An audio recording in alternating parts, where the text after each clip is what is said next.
Fish Advisor here. So I wanted to make myself a lightweight drift boat that could hold 3 people.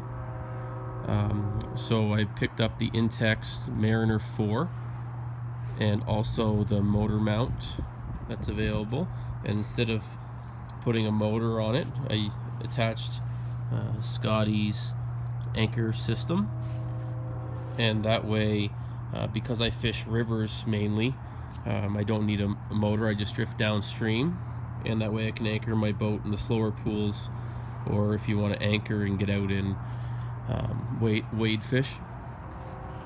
Also, everything else you see is just taken off other things I already owned, or other pontoon boats. For example, the chair in the middle with the oars is off an inflatable pontoon boat. I like the oars that it came with better because they're longer and stronger, and then it has oar locks that sit up higher just so you can get more leverage and more control. And then just 2 coolers that are great for if you're going overnight camping, if you want to store food or gear.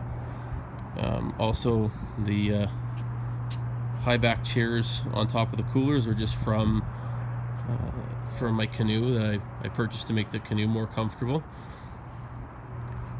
And then the cargo or tackle bags here, they're full of flies and leaders and whatnot. And then each one can actually hold 2 fly rods, so you can take 4 in total if you need to. So how this is set up, the guy in the middle won't fish. He'll just be on the oars, so you can make sure you're positioned right on the river.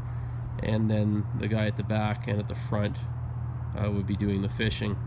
And the idea that we do is just rotate every hour on who's in the middle, so that way if there's 3 of you going, you get to spend 2 hours fishing for every 1 hour on the oars.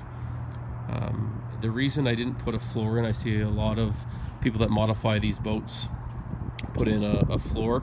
I want it to be as lightweight as possible, and it's easy enough to sit down and fish because the coolers keep you up high enough. That way if I do want to transport the boat, I can pull the coolers out and take off the seat, and it carries very easily.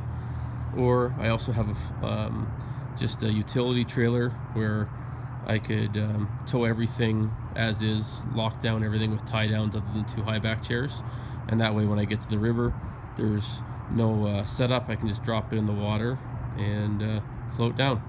So hope you enjoyed this video and maybe inspire a few to make your own inflatable drift boats.